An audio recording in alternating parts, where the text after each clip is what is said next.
Relax, my sister scoffed loud enough for half the room to hear. It's just a drawing. Kids need to learn their place. And then her daughter, 11 years old, wearing a glittery headband and a grin sharp enough to cut skin, tossed my daughter's drawing straight into the fireplace. A bright orange crackle. A small gasp. A room full of laughter. That sound, it didn't echo, it stabbed. Because it wasn't about a drawing. It was about what they thought of me. What they thought of my child. Hi everyone. My name is Valerie, I'm 32. And on that birthday night, my dad's 65th, I realized something terrifying. My family didn't just dislike us. They enjoyed humiliating us. My daughter Lily stood frozen beside me, her eyes trembling as the flames swallowed the paper she had worked on for hours. A portrait of her grandfather she was so proud of. I bent down, pretending to fix her shoelace just so she wouldn't see the tears edging into my eyes. Behind us, the laughter grew louder. My sister clinked her glass. My dad smirked. My mom turned away, pretending she didn't see anything. The air smelled of burned paper and cruelty. I held Lily close, whispering, "It's okay, sweetheart," though nothing about this moment was okay. We left early. No one stopped us. Not even Dad. At 10:42 p.m. my phone buzzed. A message from my mom. "You're making things uncomfortable. Just skip Christmas." I stared at it.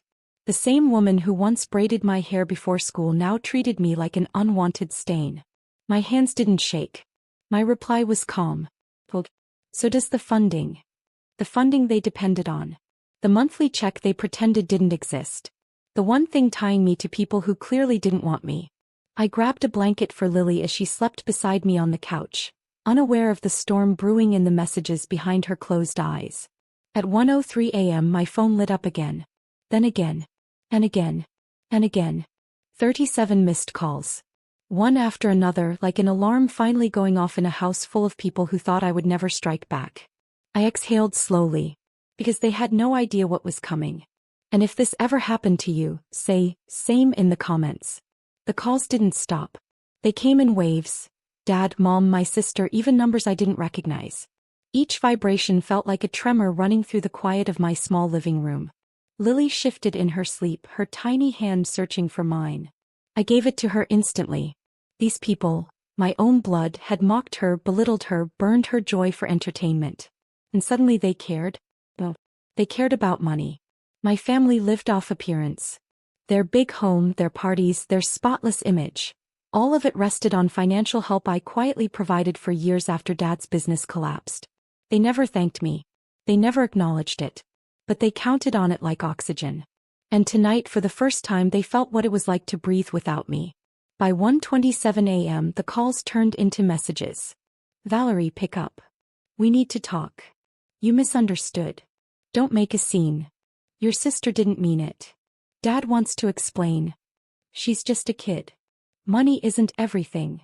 I almost laughed at that last one. "Isn't it?" Then came the message that made my stomach tighten. "We didn't know you were serious." Serious about what? About protecting my daughter? About finally stepping out of the role of family doormat? About cutting off the people who found joy in hurting a child? I tucked the blanket around Lily and opened the final message that arrived at 1:40 a.m. It was from Dad. Just 5 words. "Call me. It's urgent." My breath stilled. Urgent for him, or for me? I stared at Dad's message. "Call me. It's urgent." For a moment, I just listened to the quiet hum of the heater, the gentle breathing of my daughter curled against me. The same child whose drawing they burned as if her feelings were disposable. Urgent. The word tasted bitter. Dad only used it when he needed something, never when I did. Still, a part of me, that old conditioned reflex, hovered over the call button. The part of me that spent years trying to be the peacemaker, the fixer, the daughter who held everyone together while being held by no one. I didn't call. Instead, I typed a single message back. "What happened?" His reply came instantly, like he'd been waiting with the phone clenched in his hand. "Your mom is upset. The family is panicking.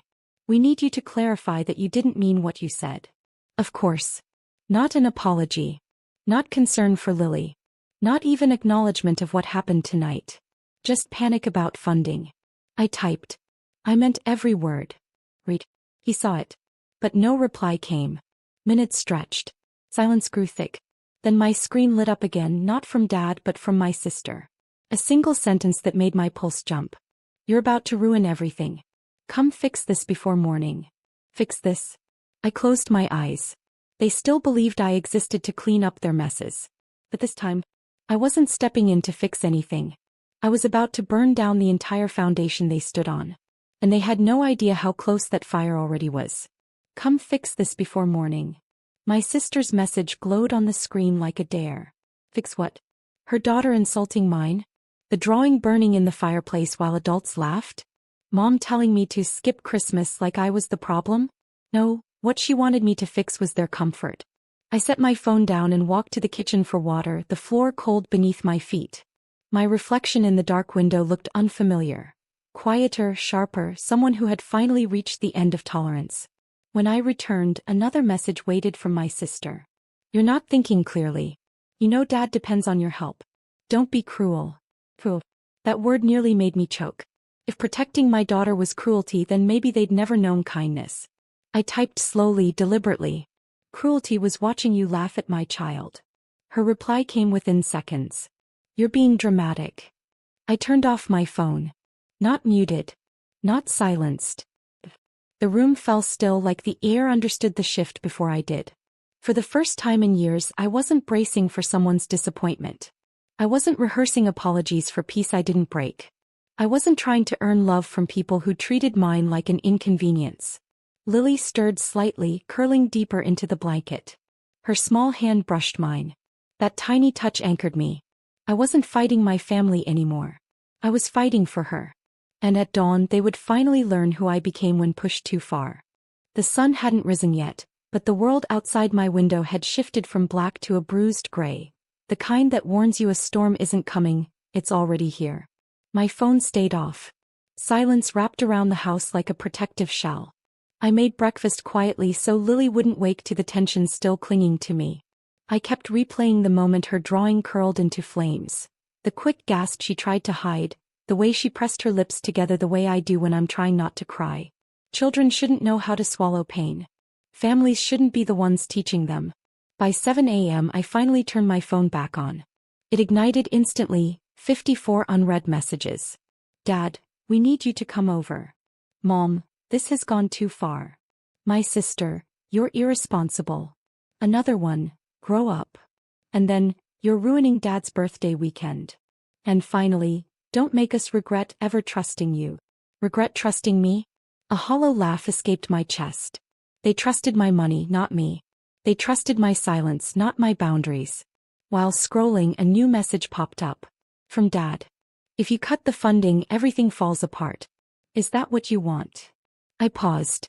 He wasn't asking. He was warning. And that warning told me everything. They weren't panicking about losing me. They were panicking about losing control of me. I set the phone down, steady, calm. They wanted to know what I wanted. They were about to find out.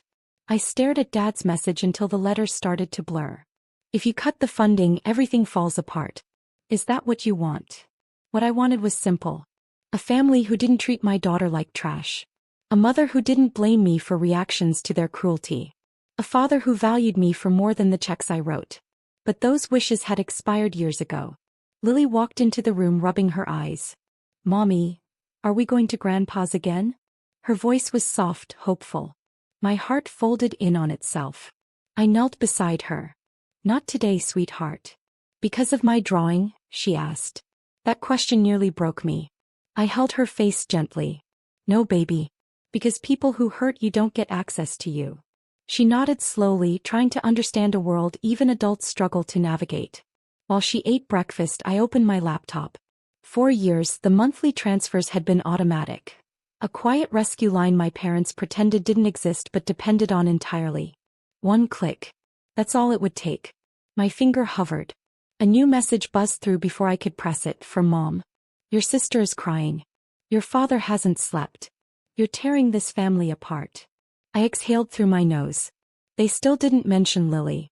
Not once. Their concern circled money, reputation, discomfort. Never the child they allowed to be humiliated. I typed back. I'm not tearing the family apart. I'm just no longer holding it together. Before I could close the laptop, another message arrived, this time from an unexpected person. My brother-in-law. Valerie, they're not telling you the whole truth. I froze. The whole truth. My breath caught. They're not telling you the whole truth. I stared at my brother-in-law's message, confusion tightening in my chest. He had always stayed quiet at family events, blending into the background, neither kind nor cruel. Just silent. I typed back. What truth? His answer came fast. Your dad isn't worried about the money. He's worried because the house, the business, everything, it's already collapsing. Your funding was the only thing keeping it hidden. I blinked, feeling the room tilt slightly. Collapse? They made it sound like I was holding a small piece of the puzzle. He was saying I was holding the entire structure. Another message. Your sister knew. Your mom knew. They all knew. They just didn't tell you because they thought you'd panic and start asking for control. Control. The word left a bitter taste. I typed. So they hid it while taking my money? His reply was almost immediate. Yes. And last night after you left, they started fighting. Badly. They said they can't let you walk away because you're the only one who can save them. Save them. A sharp, humorless laugh escaped me. All night they'd called me dramatic, irresponsible, childish. And behind closed doors they were falling apart without my help. I looked at Lily coloring quietly at the table, unaware that her small world had been scorched by people who claimed to love her. Another message arrived. They're planning to come to your house this morning. Just prepare yourself. I straightened. So the storm was no longer brewing. It was coming straight to my door. I didn't wait for them to knock. When I heard the 3 cars pull into my driveway, engines cutting one by one, I felt a calm settle over me. Not anger. Not revenge. Clarity. Lily was in her room humming softly. I closed her door gently, then walked to the living room just as the pounding began. Valerie. Open this door right now. My mother's voice, sharp, urgent, shaken. For years I would have rushed. This morning I didn't move until I felt ready. I opened the door slowly. They stood clumped together. Dad pale, Mom frantic, my sister red-eyed and scowling. Their faces carried a mixture of fear and entitlement, like people who believed disaster should never touch them. Dad stepped forward. We need to talk. No, I said calmly. You need to listen. Their mouths opened, ready to defend, deflect, blame. I didn't let them. You laughed at my daughter, I said. You burned her effort. You dismissed her feelings. And then you dismissed me. My sister scoffed. You're blowing this out of. I raised a hand. She went silent. You used my money for years without honesty. You expected me to fund your lives while you treated mine like it didn't matter. Mom whispered, we were scared. And I was tired, I replied. Tired of being the only adult in a family full of takers. Dad swallowed. So what now? I looked at them, really looked, and felt nothing but release. Now, I said softly, you learned to stand without me. I closed the door. Locked it. Walked away. Behind me I heard disbelief. Then pleading. Then silence. Inside Lily ran to me and hugged my waist. Mommy, are we okay? I kissed her forehead. We finally are.